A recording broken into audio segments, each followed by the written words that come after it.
Hello everybody. Today we're going to be going over a cold build that I've been doing. That's turned out, it's been pretty alright. Using dragon source, or using some of the dragon incantations and some of the ice sorceries, as well as a couple of buffs. So first off, we're just using a plus 24 cold broadsword with Hoarfrost Stomp Ashes of War on it, just so we can do this. Try to build up frost. Then we're using the Dragon Communion Seal because I use the Borealis Mist incantation that you get from killing the Borealis dragon in the freezing lake and mountaintop of the giants. Carrion Regal Scepter because it's just really good at high int for sorceries. Silver Tier Mask just to give me the arcane to use any dragon incantations. Blades Armor because it looks cool. Graven Mask Talisman, raise potency of sorceries. Flock Canvas Talisman, raises the potency of incantations. Stargazer Heirloom, raises intelligence. And Marika Sword Seal, it gives you a buff to all of your mental stats. Using the Mimic tier as the summon, and we're using the Magic Shroud Crack tier and the Cerulean Hidden tier to eliminate all of our FP consumption. The reason for that is if you pop this and then use Borealis, Borealis Mist takes up a ton of FP. Okay. That being said, let's give her the old college try.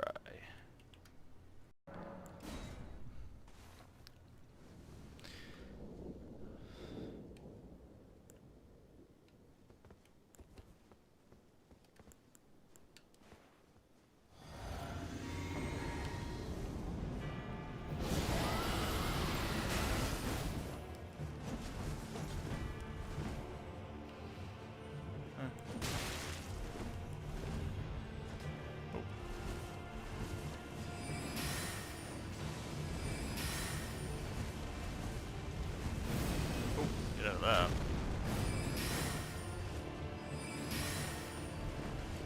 He's jumping over everything. My God, look at this man go.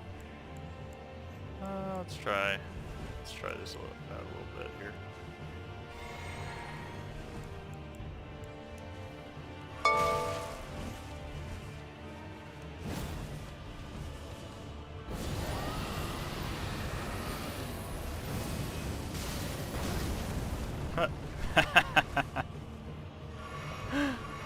Trading blows. Why not? Yeah. If you can get that Borealis Mist off, it does massive damage. But the issue on when you're fighting these Evergel guys is they typically move pretty quick.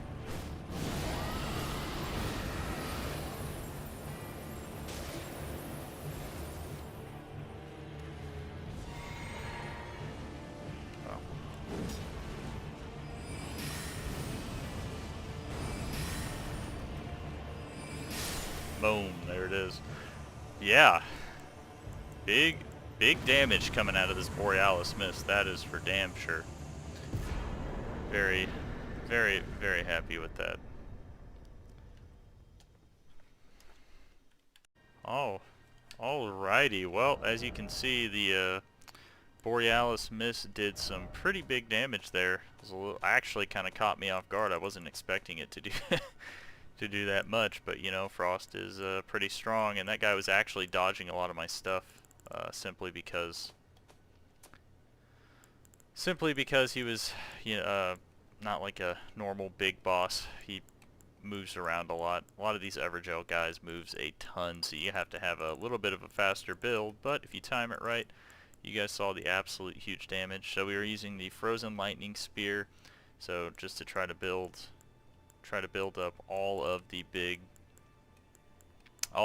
frost damage. So I was using Borealis Mist. Keep in mind early on you can get Dragon Ice to have a similar effect. It's just not going to do as much damage, but once you get to Mountaintop of the Giants, if you go kill the dragon, this will be available from a Dragon Communion Shrine, and it is absolutely wild, as you saw. After that, I was using Glintstone Ice Crag, so I can get, that was the one that was really chunking and when I was able to actually hit with it. Frozen Armament, Zamora Ice Storm, which I didn't really get to use a whole lot, but I will show you kind of how that works. So, like right here. So as he runs at you, you can just be like, boom, just create an ice storm. Which would have probably been a little bit more effective, but I was dead set on using the Dragon Breath because style points, that's why. Okay, let's see here. So, after that, you have things like Adula's Moonblade. Now this one's really cool because it does cold damage and it has a really big AoE effect. So like if they get into melee range with you, it's not too slow of an ability. So show you. So boom, boom, and it's also a projectile as well. That's pretty big. So if things are dodging like that guy was, you'll have a pretty reliable way to hit things. And then on the really big bosses, the reason why I have this cold sword is that you'll find that on big bosses that you can just kind of spam this. You'll just see, it's like you can just build up the frost really fast. Now this was nerfed, I believe, in one of the patches because Hoarfrost Stomp at one point was actually a little too crazy. Like people were just walking at the Elden Beast and just pressing left trigger, just absolutely destroying it with the Hoarfrost Stomp. So that was a little nutty. But you should be able to clear pretty much anything in the game with this. So just to go over where to get some of this stuff at. So the Dragon Communion Shrine you get in the Fringe Folk Heroes Grave. So you go to the Stranded Graveyard side of Grace and go into that Hero's Grave, which I believe is in pretty early on. Yeah, so you can get the Dragon Communion Seal just by going back. You have to turn around in that very first place you start the game at. Whenever you walk by, you know how you have like the imp keys or whatever? You should be able to just go in there with the stone sword key, get to the very end of that. Watch out, it's a chariot type thing. It'll jack you up, which is rough. Cold broadsword, pretty standard. You can get a cold broadsword from, you probably start with one depending on, I think if you go Confessor. To get the Hoarfrost Stomp Ash though, if I do not believe, so that one was in Lernia of the Lakes, so you can actually get this really early on. So there is a teardrop scarab that runs around like right here, and it's invisible. So look for its glowing footprints, kill it, you'll get the and you'll get that Hoarfrost Stomp. Now, when it comes to Blades armor, you have to do the Blade quest line. Armor doesn't matter a whole lot. I do like the silver tier mask though. Because if you're like me and you don't have an insane amount of arcane, that's what you need for the dragon incantations. You need to have a decent arcane and a decent faith in order to be able to use those. And the silver tier mask increases your arcane by, I believe, 8. So it can make it to where you can get to that prerequisite without actually needing to pump a whole lot in there. So you get this from killing the Mimic tier boss in Nokron.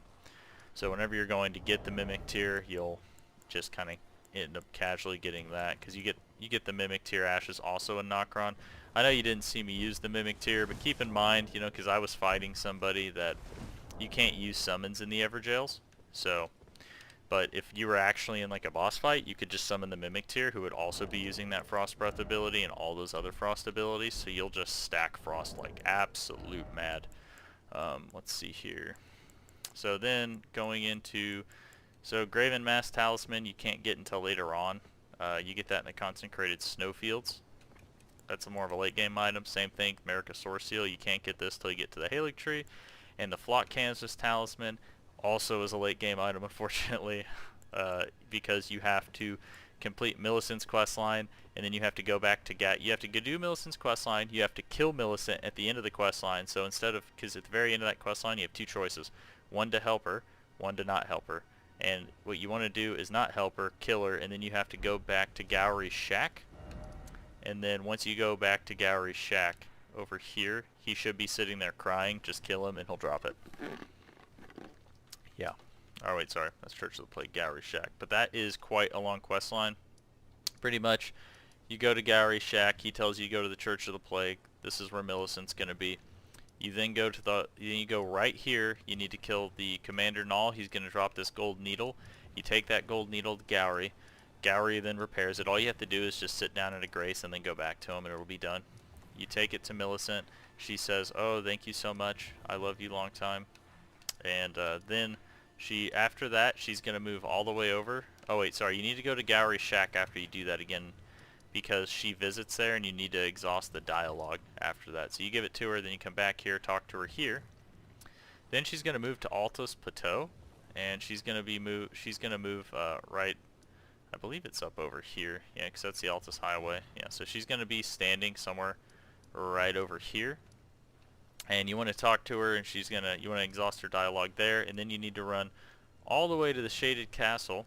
And in the Shaded Castle, you don't have to do the boss here. I recommend it because, you know, why not kill bosses? But pretty much explore this until you find a room that's guarded by one Clean Rot Knight, and inside you should get an item called Millicent's Prosthesis. You come back here, you give it to her, and you pretty much give her an arm that she can use. Exhaust her dialogue, and then after that you need to go all the way up here to Windmill Village and kill the Godskin Apostle that's up in here. Just kill the boss there. Then the Grace is going to spawn, and then you can talk to Millicent again. Exhaust her dialogue, and then that's going to take her all the way over to, I believe, the Haley. Oh wait, no, sorry. It's going to be it's going to take you into the consecrated snowfields again, but she's going to be standing, I think, in the hidden path to the Halig tree. So you have to talk to her there again, and then after that, she's going to make it. She's going to make it here, and then you have to go into the Halig tree. You need to kill the ulcerated tree spirit.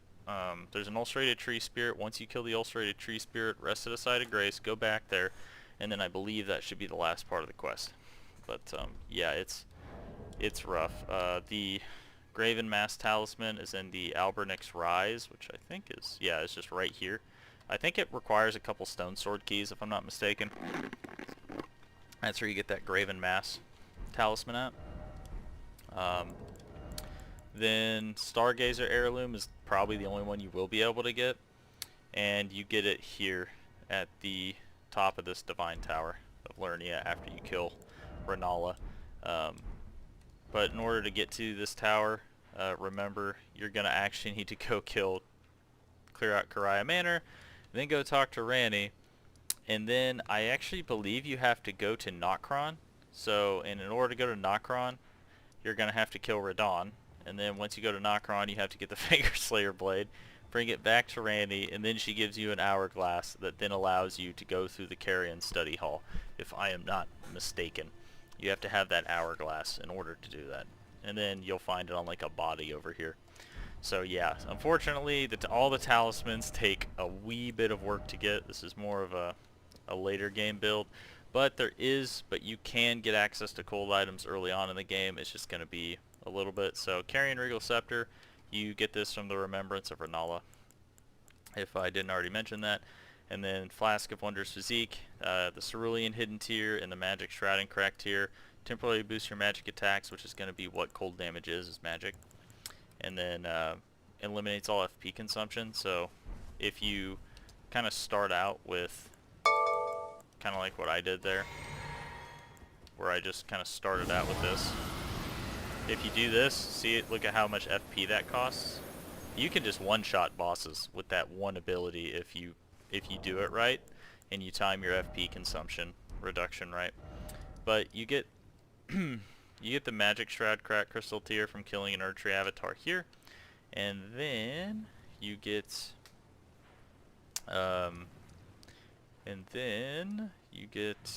the other one from killing the ulcerated tree spirit down here in Mount Gelmer. So you don't necessarily, need the flask at first. You can start out with, Dragon Ice, a cold broadsword, Carrion Regal Scepter. You can get pretty early, stuff like that. You can also start. You can get the Dragon Comedian Seal pretty early too, actually. So, but yeah, that's how you get. That's kind of where you go to get all those items. I know it'll probably take a little bit to to find, but at least I gave you some direction so you have an idea, because, you know, but exploring is part of the fun of the game. Alrighty, well, I hope you enjoyed this video, and good luck to you.